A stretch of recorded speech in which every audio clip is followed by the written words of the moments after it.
है इजिप्ट की, और जैसे ही उसे देखता है तो उसके इश्क में दीवाना हो जाता है। और उसके पीछे भी एक वाइफ है, लेकिन वो मोहब्बत इससे करता है, क्लेयोपेट्रा से।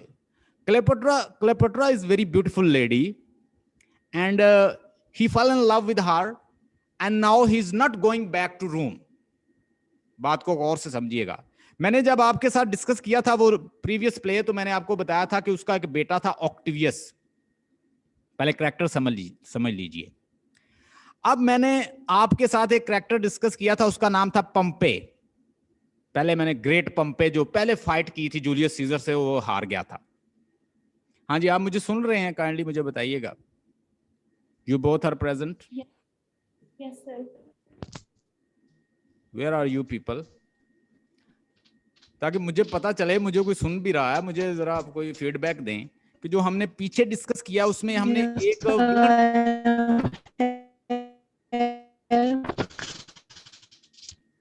राइट पीछे हमने एक डिस्कस किया। Hafza, are you over here? Hafza, where are you? Yes sir. Yes sir. जो पीछे हमने कैरेक्टर डिस्कस किया था, ग्रेट पंपे। पंपे की फाइट किसके साथ हुई थी और क्यों वो लड़े थे?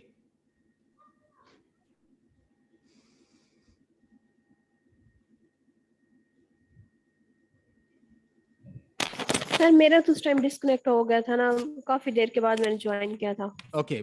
ग्रेट पंपे जो था वो एक इसी तरह का एक यानी जूलियस सीजर के मुकाबले पे एक फाइटर था, और वो भी एक रूलर था। और वो जूलियस सीजर के मुकाबले में उस वक्त छोटे छोटे लेवल पे लड़ाइयाँ होती थी, मतलब एक ट्राइब की दूसरे ट्राइब से, एक कंट्री की दूसरे कंट्री से, इस तरह वो ट्राइब वाइज लड़ते थे। तो ग्रेट पंपे भी रोम के अंदर ही है, और वो उस वक्त ग्रेट पंपे लड़ता है किसके साथ? जूलियस सीजर के साथ। लेकिन वो जूलियस सीजर से हार जाता है। उसके बाद इसका एक और बेटा है जो उस ग्रेट पंपे के बाद आता है, उसका नाम है सेक्सटस पंपे, ये लिखा हुआ नाम। सेक्सटस पंपे जो है बेटा है किसका? ग्रेट पंपे का। अब ये लड़ता है ऑक्टिवियस के साथ, इसकी अक्सर लड़ाई होती रहती है ऑक्टिवियस के साथ। ऑक्टिवियस सेक्टस पंपे के साथ लड़ता है। मार्क एंटनी चला गया है इजिप्ट में, वहां पे उसको एक बहुत खूबसूरत क्वीन मिल गई है, क्लेयोपेट्रा।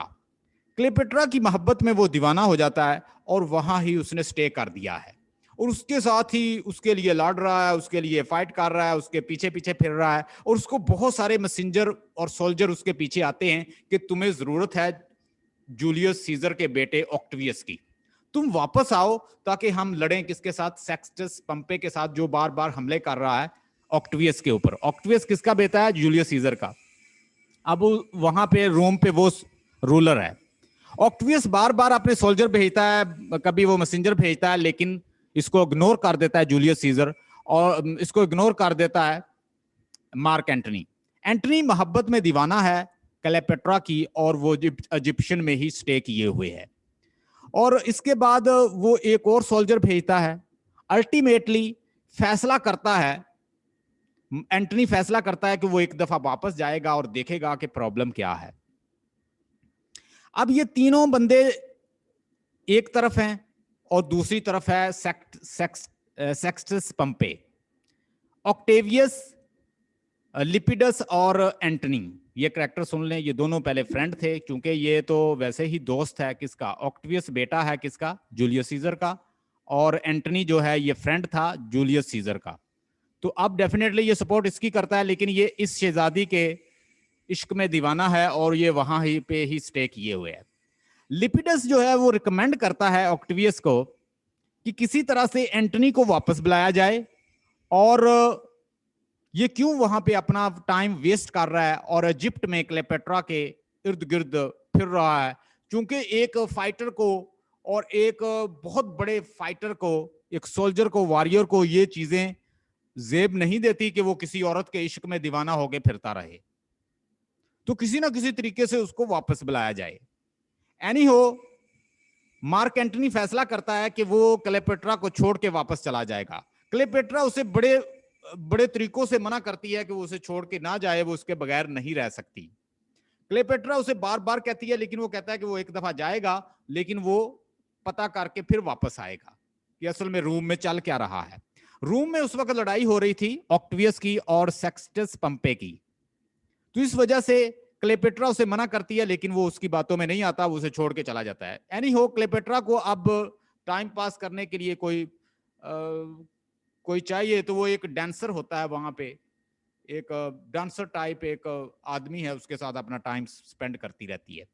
ऑक्टेवियस पंपे की एक बहुत बड़ी फाइट होती है, जिसमें ऑक्टेवियस चूंकि एक फाइटर का बेटा था और वैसे भी एक किंग का बेटा था, वो पंपे से फिर जीत जाता है। अब जैसे ही मार्क एंटनी वापस आता है, तो उसको सजेशन देता है लिपिडस कि किसी तरह से हमें मार्क एंटनी को यहां पे रखना चाहिए। मार्क एंटनी वापस आ चुका है, एंटनी को वापस रखने के लिए वो मशवरा देता है कि जो तुम्हारी बहन ऑक्टेविया है, ऑक्टेविया ऑक्टेवियस की सिस्टर थी, तो कहता है कि मेरा मशवरा ये है कि ऑक्टेविया के साथ हम किसी तरह से शादी कर देते हैं मार्क एंटनी की, और एंटनी फिर कभी भी यहां से नहीं जाएगा। ऑक्टेविया इतनी खूबसूरत नहीं है, और सम हो सारे लोग मिलके इसकी शादी कर देते हैं एंटनी की ऑक्टेविया के साथ। ऑक्टेविया एक बड़ी लॉयल और बड़ी फेथफुल वाइफ है, और वो भी मोहब्बत करने लग जाती है अपने हस्बैंड एंटनी से। और होता यूं है कि उधर एक मैसेंजर जाके बताता है क्लेपेट्रा को कि तुम्हारे एंटनी ने तो किसी से शादी कर ली है। जैसे ही क्लेपेट्रा को यह पता चलता है, तो क्लेपेट्रा एक मैसेंजर को भेजती है कि किसी तरीका से मुझे यह बताओ कि वो खूबसूरत कितनी है, क्या वो मुझसे ज्यादा खूबसूरत है जिससे उसने शादी की। तो उसे मैसेंजर बताता है कि वो डियर क्वीन, वो आपसे खूबसूरत नहीं है, वो आपसे कम खूबसूरत है। वो कहती फिर मैं बड़ी कंटेंटेड हूं कि वो मुझसे ज्यादा खूबसूरत तो नहीं है। मार्क एंटनी तो उसके साथ कभी भी स्टे नहीं करेगा। अब ये क्या करता है कि फिर वापस चला जाता है, मार्क एंटनी ऑक्टेविया को छोड़ के फिर वापस चला जाता है। ऑक्टेवियस उसको मैसेज भेजता है कि तुम इस क्लेपेट्रा का पीछा छोड़ दो और वापस आ जाओ ऑक्टेविया के पास, और वापस अपनी जिंदगी गुजारो। लेकिन एंटनी अपने दिल के हाथों मजबूर है, और वो क्लेपेट्रा को नहीं छोड़ सकता। वो क्लेपेट्रा को बताता है कि वो उसके साथ ही स्टे करेगा। वो उसे बहुत सारी वार्निंग भेजता है। अल्टीमेटली दोनों फैसला करते हैं कि उनके दरमियान एक बहुत बड़ी जंग होगी। मार्क एंटनी कहता है कि मैं ड्यूल करने के लिए तैयार हूं, आप मेरे साथ फाइट ना करें। दोनों में एक बहुत बड़ी जंग होती है। उसमें ऑक्टेवियस मार्क एंटनी को शिकस्त देता है।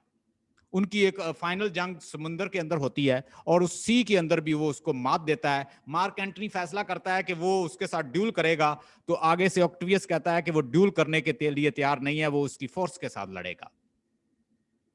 अब इस तरह ये दोनों फिर एंटनी क्लेपेट्रा के पास वापस आता है, और वो उसे बताता है कि वो इस तरह जंग लड़ने के लिए तैयार है। तो किसी तरह से कि मैसेंजर ऑक्टेवियस का मैसेंजर क्लेपेट्रा से मिलता है, और उसका ये हाथ चूम रही होती है। तो वो इस पे शक करता है कि वो क्यों एक मैसेंजर का हाथ चूम रही है, मेरे ख्याल में ये ऑक्टेवियस के साथ मिली हुई है, मुझे धोखा देना चाहती है।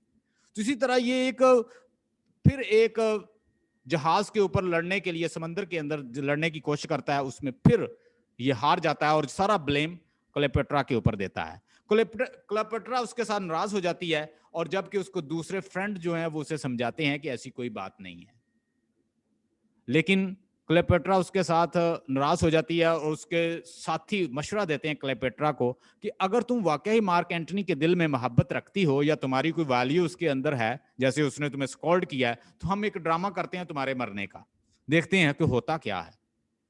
जैसे ही वो बताते हैं कि उसको छुपा देते हैं, और वो साथ ही बताते हैं कि क्लेपेट्रा की तो डेथ हो गई है, उसने तो खुदकुशी कर ली है। तो मार्क एंटनी जैसे ही सुनता है, एक तो वो वैसे परेशान है, क्लेपेट्रा के बगैर वो जीना नहीं चाहता था, तो वो भी खुदकुशी कर लेता है। अब जैसे ही बाद में इसका पता चलता है कि क्लेपेट्रा तो जिंदा है, तो उसके ऊपर वो बहुत ज्यादा परेशान होती हैं। और क्लेपेट्रा को जैसे ही पता चलता है कि उसकी गलती की वजह से उसके हस्बैंड, या उसका जो सबसे प्यारा दोस्त और लवर था, उसने अपनी जान दे दी है, वो अब ये सोच रही है कि वो भी अपनी जान दे देगी। उधर से शहजादा ऑक्टेवियस उसको मैसेज भेजता है कि अगर तुम वाकई ही बचना चाहती हो, तो मैं तुम्हें एक मशवरा देता हूं कि तुम आओ और आके एक कैदी की तरह सबके सामने सरेंडर करो। हमारे पाँव में गिरो, हमारे पाँव में सरेंडर करो, तुम अपनी एक्सेप्ट करो अपनी गलती को, सारे लोगों के सामने मैं तुम्हें छोड़ दूंगा। वो इसको बड़ी डिग्रेशन समिति है, वो कहती है सबसे दुनिया का सबसे अच्छा ड्रेस लेकर आओ, मुझे पहनाओ, मेरा मेकअप करो। वो बहुत अच्छे कपड़े पहनती है, खूबसूरत, सबसे खूबसूरत बनती है, और वो साथ एक सांप मंगवाती है और उससे खुद को डसवा लेती है। उसकी वजह से फिर उसकी डेथ होती है। उस ऊपर आता है ऑक्टेवियस और उस सिचुएशन को देखता है। वो कहता है कि एक तो इनको बड़ा अच्छा फ्यूनरल मिलेगा, अजाज के साथ दफनाया जाएगा और दोनों को एक साथ दफनाया जाएगा, और वो उन दोनों को उसकी कब्र के साथ ही इसको दफनाता है। और उसकी वजह से ये स्टोरी आज भी रोमन ग्रीक में बड़ी मशहूर है। अगर आप ये देखें तो ये रोमन ग्रीक्स में उनके मुजस्मे बने हुए हैं, क्लेपेट्रा और मार्क एंटनी के। तो ये एक लव स्टोरी है जो कि एक लव के ऊपर ही एंड होती है। दोनों की कब्रें साथ साथ बनती हैं, और ये लिखा है इसको शेक्सपियर ने, और ये सेटिंग आपको बताता है इजिप्ट और रोमन ग्रीक्स की, रोम की आपको सेटिंग बताता है। Hope you got the point. आगे हम इसके बाद एक और पढ़ने लगे हैं। मैं अभी आपको इस लिंक को बंद करने लगा हूं, दोबारा सेंड करता हूं, उसके बाद एक मैं आप दोबारा लिंक सेंड करता हूं।